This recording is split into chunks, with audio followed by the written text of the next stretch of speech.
Bonjour, Fabrice Jourdan pour les portes du Tao. On continue dans cette vidéo avec qu'est-ce qu'un disciple et est-ce qu'on a encore besoin de ce statut? C'est en fait le contrepoint ou le contrepoids de la vidéo que j'ai faite sur les maîtres la semaine dernière. Alors, je vous rappelle peut-être que cette trilogie dont on avait parlé déjà la dernière fois, qui s'appelait les Trois Trésors, dans cette version-là, qui s'appelle Tao Jing She. Donc, je remets aussi Tao ici. Vous savez, Jing, écriture, et puis She, ici, le maître. Alors, rapidement, je vous redis la même chose que la semaine dernière. Quand je dis maître, ça englobe aussi bien les hommes que les femmes, d'accord ? Et donc, le statut de disciple qui serait ici, donc c'est-à-dire quelqu'un qui est content et qui décide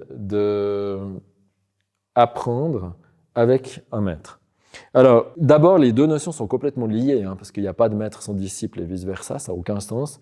Vous ne verrez jamais un maître qui va faire des courses à la Migros puis qui se balade en disant qu'il est maître. Il est maître que dans les moments où il est face à un disciple et vice-versa. Sauf que pour le maître, la fonction est claire, qu'il est maître que en rapport au moment d'enseignement ou du rapport au disciple. Par contre, pour le disciple, la question doit se poser un tout petit peu différemment. D'abord, un disciple, c'est quelqu'un qui accepte d'être en rapport avec un maître. Et ça, je pense que c'est la première chose qu'il faut pouvoir dire et qu'il faut redire et encore redire. C'est-à-dire que si on demande à un maître de devenir son ou sa disciple, ben forcément, en amont de ça, on doit avoir parcouru un certain nombre d'étapes en tant que disciple qui font qu'au moment où on fait la demande est claire.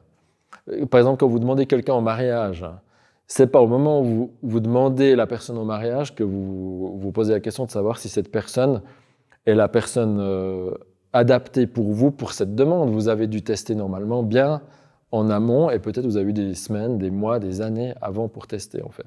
Donc pour l'engagement auprès d'un maître, c'est aussi la même chose. Pourquoi ? Parce qu'à partir du moment où on s'engage auprès d'un maître, il va falloir écouter ce que le maître va nous dire.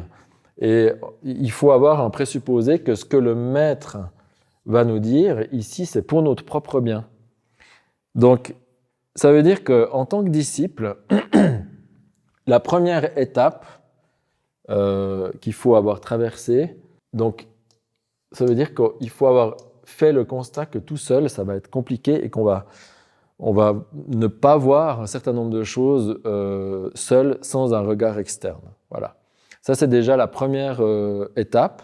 Et pour faire ça, c'est un peu paradoxal, mais si on veut résoudre ce problème de l'engagement, et notamment de cette immense peur de la perte de liberté, le deuxième constat qu'on doit avoir fait, ou peut-être même avant celui-ci, c'est de se dire qu'a priori, pour le moment, de toute manière, avec tout le libre arbitre que je veux mettre en avant, je ne suis pas libre de mes comportements. Donc, il faut essayer de comprendre déjà que cette notion de liberté, au point de vue, on va dire, légal, et la notion de liberté au point de vue cognitif, c'est pas du tout la même chose. Évidemment que je suis libre de mes allées et venues, je suis libre de mes actes, je suis, en tant qu'adulte, si je décide de prendre, j'en sais rien, une masse et puis d'écraser un meuble à côté de moi comme ça, je suis libre, finalement je peux tout faire. Mais c'est pas parce que que la société nous donne une grande liberté d'action avec des choses qui sont restreintes, le code de la route, le code civil, etc. On ne peut pas faire n'importe quoi non plus. Mais à l'intérieur d'un cadre assez large, on est en effet libre de nos actions. Mais maintenant, regardez un tout petit peu, est-ce que vous avez pas déjà vécu plusieurs fois les mêmes types de situations, apparemment sur une base d'un libre arbitre, qui vous a desservi? Est-ce que vous n'avez pas un certain nombre de fois revécu des choses dont vous dites vouloir vous passer, mais qui reviennent régulièrement? Un certain nombre de conflits, un certain nombre d'autopunitions, comme on pourrait dire parfois dans le taoïsme, des comportements d'autosabotage, etc. Qui peut honnêtement dire « Ah ben moi, je me lève le matin en me disant « Ah ben qu'est-ce que je vais faire aujourd'hui ? Je vais utiliser mon libre arbitre pour m'auto-saboter. Ça va être cool. Je vais essayer de finir la journée avec le maximum de conflits possible. Et puis, si possible, je vais voir si je peux pas éventuellement me mettre au conflit avec une ou deux lois externes. » Est-ce que vous avez déjà vu quelqu'un qui fait ça? Non. Donc, normalement, personne ne fait ça consciemment. Et c'est pour ça que qu'est-ce qui a été inventé il y a environ un siècle? C'est toute la notion de psychologie, qui est dont, par exemple, toutes les psychothérapies.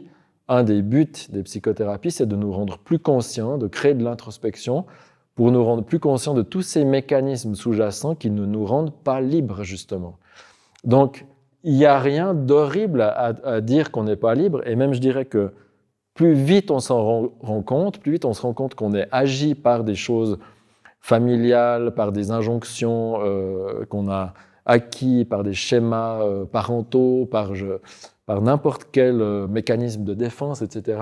Plus vite on fait ce constat, plus vite on peut avoir le choix, justement là, avec notre libre arbitre, de dire, bon, comment je fais maintenant? Est-ce que je continue comme je fais maintenant en attendant que la vie me donne sans arrêt des leçons?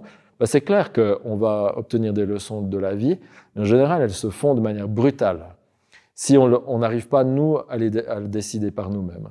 Ou alors, on se dit, bah, tiens, pendant un moment, je ne vais pas mettre mon libre arbitre complètement de côté, mais je vais déléguer une partie de cette vision à la troisième personne à quelqu'un d'externe. Ça, franchement, c'est du bon sens. Vous savez très bien qu'on est souvent très lucide sur les autres, mais beaucoup moins lucide en ce qui concerne notre propre vie.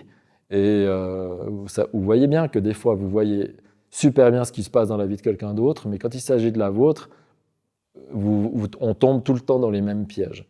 Alors évidemment, on peut s'adresser à un psy, mais une des manières habiles d'agir, en tout cas à partir d'un certain stade de développement, eh bien, ça peut être éventuellement de s'adresser à un maître spirituel. Authentique, hein, bien entendu, quelqu'un qui usurpe pas son statut ou sa fonction, ça c'est évident, mais c'est pas du tout illogique de faire appel à un maître spirituel à partir du moment où on a compris que de toute manière, on n'est pas complètement libre. Maintenant, c'est clair aussi qu'un maître ne va pas vous obliger à faire certaines choses, mais il va constamment, souvent, vous pointer sur un certain nombre de choses qui devraient être modifiées ou à minima interrogées si vous voulez aller vers la liberté dont vous parlez vous-même, en fait. Alors, ensuite, à partir du moment où on a constaté ça, je ne suis pas libre de toute manière, je pense que ça va être compliqué que j'avance tout seul, eh bien, on peut se demander comment choisir un maître ou comment en trouver un. Alors déjà, la première chose, c'est la volonté d'en trouver un. Ça paraît tout con à dire, ça a l'air d'être une lapalissade, mais tant qu'on n'a pas clarifié qu'à partir de maintenant, j'ai besoin ou j'ai envie d'un maître, ou d'être en contact avec un maître, ça va être compliqué pour qu'il ou elle apparaisse. Donc, basé sur ça, arrive la volonté claire de rencontrer un maître. Évidemment, normalement, avant de rencontrer le maître, on doit avoir testé une voie spirituelle, parce que le maître, il peut être que représentant d'une voie spirituelle particulière et donc d'une méthode spécifique. Donc, une fois que vous dites ça serait pas mal de dire, bon, oui, ok, mais dans quelle voie spirituelle? Parce que pourquoi il faut se poser cette question? Parce que chaque voie spirituelle a un peu sa propre tonalité qui va correspondre plus ou moins à votre nature intime ou votre nature profonde. Donc, suivant comment vous êtes configuré à l'intérieur, ben vous aurez plus de facilité, je ne sais pas, avec le bouddhisme, avec le christianisme, le taoïsme, ou n'importe quelle autre voie spirituelle un peu ancienne et qui a fait ses preuves. Et une fois que vous avez trouvé la voie spirituelle, à ce moment-là, vous pouvez vous demander, dans cette voie spirituelle, quel est le maître avec qui j'ai envie d'être en relation. Alors, ce n'est pas si simple à trouver, hein, parce qu'il ne suffit pas de chercher sur Google « maître » pour trouver. Non, souvent, à partir du moment où on veut vraiment ça, et que c'est ancré dans notre profondeur, ce que j'ai remarqué, moi, c'est que la vie fait que les circonstances arrivent. Voilà, ça prend plus ou moins de temps, c'est plus ou moins spectaculaire, il n'y a pas besoin non plus que le ciel se déchire, que des anges sortent, que les trompettes sonnent, et puis qu'il y a un éclairage qui éclaire directement le ou la maître en question. Mais d'une manière générale, les éléments, j'ai remarqué, se mettent souvent en place pour qu'on puisse faire ces rencontres. Donc la question après, une fois qu'on en est là, ça va être de se dire, vous voyez, vous avez fait beaucoup d'efforts avant pour que ça arrive. 3, admettons que le maître ou la maître se présente. Est-ce que je monte dans ce train? C'est comme si le train passe, puis maintenant vous êtes sur le quai, puis vous dites je monte ou je monte pas dans ce train? Donc ici, il va y avoir quelque chose de l'ordre de l'action et aussi de la confiance en tant que disciple. Le fait d'oser faire le pas, mais ça veut dire aussi que vous devez avoir testé un petit peu cette personne avant. Il ne faut pas hésiter à le faire. Donc, testez autant que vous voulez, mais quand vous agissez et que vous décidez de rentrer en relation avec un maître ou une maître, à ce moment-là, il faut arriver à ce que moi j'appelle la mort du oui, mais. Parce que c'est oui, vous voyez, je m'engage, et puis après, mais. Et ce mais-là, c'est ce qui vous sabote tout le temps. C'est le même d'ailleurs qui vous sabotait dans nos processus répétitifs. Mais si on n'arrive pas pendant un certain temps à oser appliquer ce que nous dit notre maître, et qu'à chaque fois on fait intervenir le joker qui est le mais, eh bien on tourne en rond et à un moment donné le maître va certainement se retirer un tout petit peu en disant écoute, tant que tu n'es pas clarifié par rapport à la relation en elle-même et que tu appliques tout le temps ton joker là, je pense que ça ne sert pas à grand chose de continuer. Donc après, il y a une notion d'engagement. Et une fois qu'on a dépassé le mais, c'est l'engagement. Et engagement, je mets ici les yeux ouverts, pas parce que vous êtes engagé qu'il faut fermer les yeux. Et ensuite, il y a une notion ici de durée de l'engagement. Parce que là, maintenant, je vais vous montrer ce qui se passe quand vous allez vous engager. La première chose qui va arriver, c'est la lune de miel ou des projections extraordinairement positives sur la voie en question. On va mettre lune de miel. Ensuite, on va mettre qu'il y a l'amère désillusion. Ça arrive en général au bout de quelques années de pratique. Amère désillusion. Qu'est-ce qui se passe à ce moment-là? Le maître est horrible. On va envoyer toutes les projections qu'on a en nous sur cette pauvre maître ou ce pauvre maître en question, qui la plupart du temps, il ne peut pas grand-chose et qui va normalement pas tellement bouger pendant ce moment-là. Ou alors, si vraiment vous n'arrivez pas à sortir de ce conflit, à un moment donné, il va agir. Mais souvent, ça prend plusieurs années pour que les choses bougent comme ça. Et puis seulement après, le travail vraiment va commencer. Donc, si vous voulez, ça fait comme ça. Vous commencez, grande projection positive, catastrophe, désillusion, amère désillusion, et seulement après, là, on commence à rentrer sur, on pourrait appeler la pente de la progression ou la pente du vrai travail. Donc, pour devenir un disciple, ben, vous voyez que ça va prendre du temps en réalité, et c'est pour ça qu'il y a beaucoup de voies spirituelles qui utilisent le mot disciple comme étant déjà une forme d'accomplissement en fait. Donc peut-être une remarque aussi là, que ça soit pour la notion de maître ou de disciple, qui est en fait un couple inséparable, on pourrait dire, il faut bien s'entendre avant sur ce qu'on entend par maître et disciple dans le vocabulaire. Vous voyez, aujourd'hui, maître, par exemple dans le domaine taoïste ou énergétique, on confond souvent la notion de maître avec expert. Et il y a beaucoup de gens qui jouent sur cette confusion-là, si vous voulez. Il y a des gens qui, en effet, on peut être un expert dans son domaine, mais pas être un maître au sens spirituel du terme.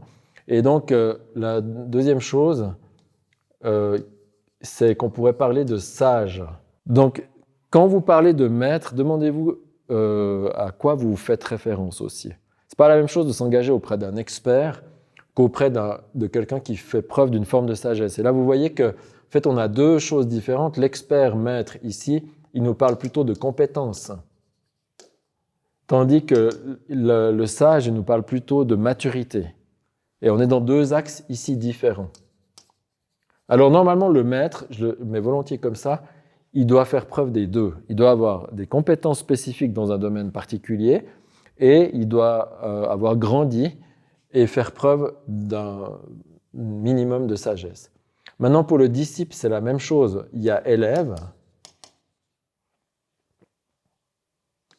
On va dire après, il y a les candidats à disciples. Et puis ensuite, il y a vraiment ce qu'on pourrait appeler le disciple. Et c'est aussi une forme de gradation. Donc, moi, ce que je vous suggère, c'est d'abord essayer de tester les systèmes dans lesquels vous êtes en tant qu'élève, de quelqu'un qui va voir, qui repart, qui voit, qui repart. C'est plutôt judicieux de faire ça comme ça. Dans un deuxième temps, si vraiment vous décidez de vous engager dans une voie spirituelle particulière avec quelqu'un de particulier, là, il va falloir à un moment donné que vous fassiez votre coming out. Je suis sûr qu'il y en a parmi vous qui se demandent « mais comment ça se passe pour demander à un maître ?» Ça se passe en demandant. C'est facile en fait. C'est qu'il va falloir oser assumer que c'est ça que vous voulez, ce qui n'est pas si simple toujours, suivant d'où vous venez. Et puis deux, faire la demande. Voilà. Et ensuite, la plupart des maîtres ne vont pas vous dire oui tout de suite. Donc ça, il faut le savoir aussi. Je ne vais pas vous donner tous les trucs, mais disons parce qu'il faut quand même que vous vous démerdiez un peu par vous-même. Mais il ne faut pas attendre que le maître, dès que vous allez l'approcher, il vous dise « Ouais, super, mais justement, mais moi j'attendais que ça, mais heureusement que tu m'as demandé. » Parce que non, déjà le maître, en principe, il n'a pas besoin de vous, sinon ce n'est pas un vrai maître. Et je ne dis pas ça par rapport au statut du maître en général, mais un maître qui aurait besoin de disciples n'a pas le statut de maître. Donc le maître n'a pas besoin de vous et ce qu'il va vouloir tester, c'est votre vraie motivation à vouloir vous engager. Donc en principe, il va utiliser un certain nombre de moyens habiles, non pas pour vous dissuader, mais en tout cas pour ne pas vous rendre la tâche trop facile. Et puis, quand les gens, malgré tout ça, continuent à demander et restent présents, au bout d'un certain temps, dans certaines voies spirituelles, alors après ça dépend aussi des voies spirituelles, hein, dans le taoïsme, à ce moment-là, on fait rentrer les disciples dans la voie spirituelle taoïste. C'est comme un peu une prise de refuge dans le bouddhisme, une sorte de baptême dans le catholicisme, où là il y a une cérémonie, on rentre dans une lignée et on reçoit à ce moment-là un nouveau nom, un nom taoïste.